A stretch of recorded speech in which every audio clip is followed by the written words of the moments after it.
Hi, my name is Chris Dixon. I am the co-founder of Hunch, co-founder and CEO of Hunch, which is a website that learns all about you and makes recommendations. That's my full-time job, and I also, on the side, I blog on cdixon.org. I talk about startups and venture capital, and I also am the co-founder of a seed venture fund called Founder Collective.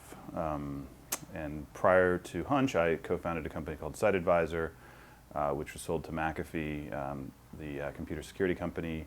And prior to that, I was a computer programmer, originally from Ohio, and now I live in New York City.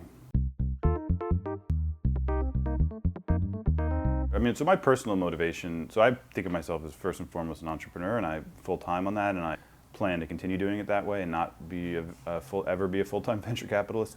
I did work briefly in venture capital at Bessemer Venture Partners, and I just wasn't sort of job I enjoy. But I actually started getting into it after I sold my company to McAfee, and I was at McAfee, and I was trying to think of new ideas, and I realized I was having so much trouble, and I realized that one of the reasons I was so out of the information flow that I had when I was in venture capital.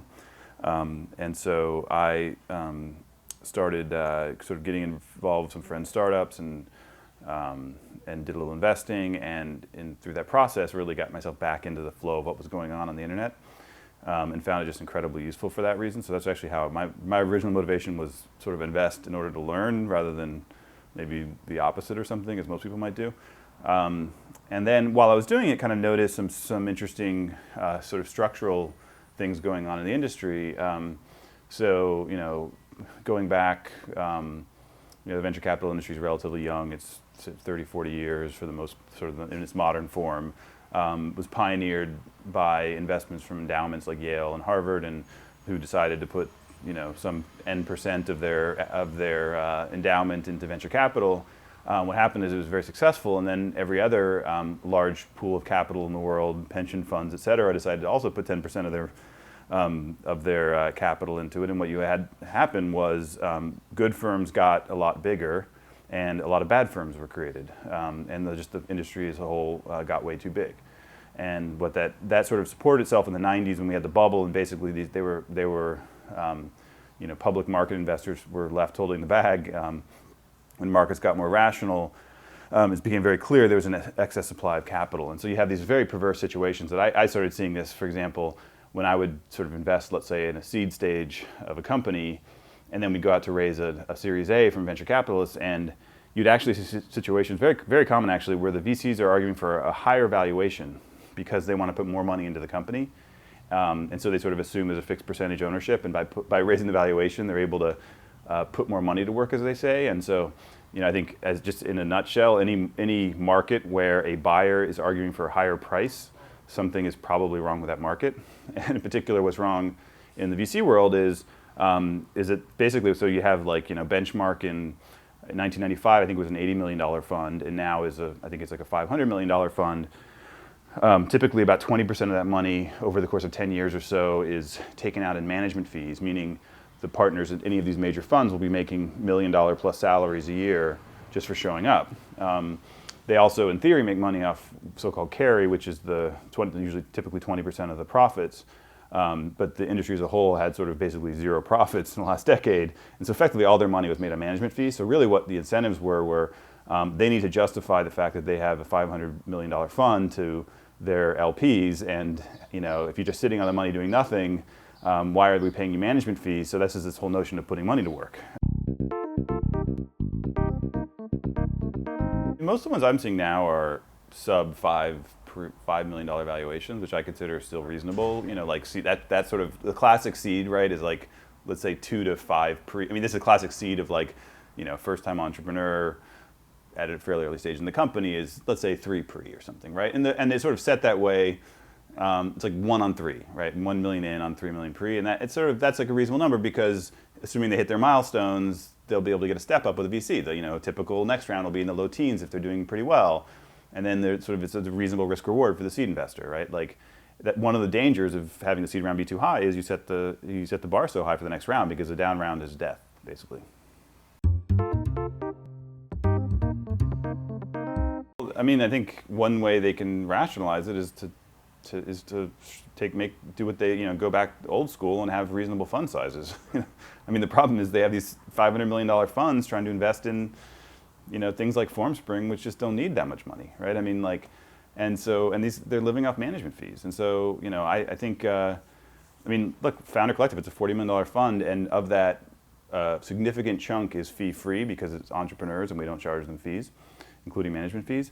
The management fees are nothing. They can barely throw beer parties or something. I mean, like we only make money if our investors make money. Like, what's so radical about that? Like, it's just like, but we could make a lot of money if we make our investors a lot of money. So it's still it still can potentially be a lucrative business. You just actually have to do well at it, which is like, I think what scares a lot of VCs is that they don't actually know what they're doing and they don't actually know how to invest well. I mean, sorry, but I mean, I meet a lot of these people, and half the time I walk away and I'm like, look, there's some brilliant VCs, and it's probably the people who, generally people who, people think are brilliant, like the good firms, right? But there are a lot of people you walk away with and you're like, oh my God, I can't believe that someone gave that guy $1 billion, So my own company, we're trying to, I think, do something extremely ambitious. We're trying to build what we call the taste graph, which was analogous to what Facebook has built, and what they've built as a social graph. We're building the taste graph, and so the taste graph, the idea is that instead of the connections, your neighbors being your friends on the graph, the neighbors are people with similar tastes to you, and we think that graph has potentially has immense value, I think we're doing something with, like, we have a bunch of very serious MIT engineers, and it took us almost 2 years to get our kind of initial product built, and which kind of goes against all the conventional wisdom these days. So I think we're trying to do it. I think like Bleco, the search engine, for example. I didn't know Rich Skrenta, but I called him up just because I thought it was cool that he was trying to build a search engine, and went over and met him, and I think that stuff's cool. I think that's great. The guy's like, swinging for the fences. I think I'd like to see more of it. I think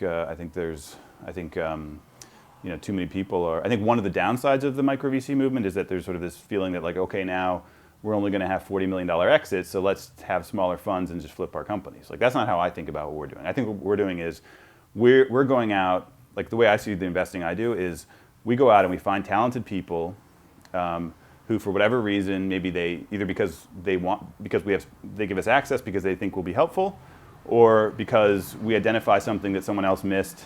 We give them some money and enough to kind of get the company sort of, it's a fixer-upper. We give them enough money to get to the point where VCs can then see the value.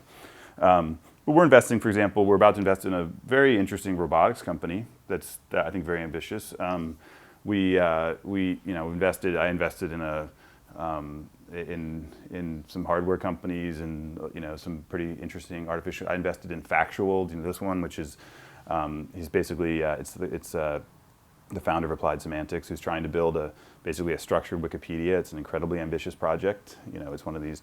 I think it's a big idea. I don't know. So I think there's still people doing it. I think there's, I think, in terms of the herd mentality. I think the key is the way I like to think about investing is first of all, it's a cliche, but it really is at the early stage all about people.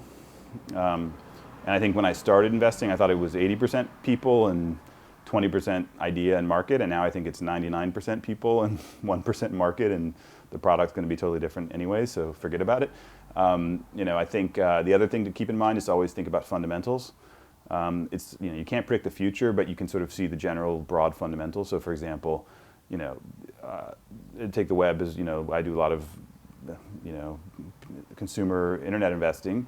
The big drivers there now are probably brand advertising moving online, and so there's just very clearly going to be massive growth in that area, which is why Google bought DoubleClick and Yahoo bought Right Media and Microsoft bought Aquantive, their biggest acquisition ever. The reason is it's about to be a giant battle in display advertising. Facebook's about to move into it.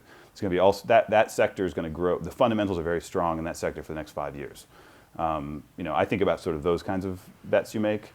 On the fundamentals, as opposed to kind of try to avoid short-term fads.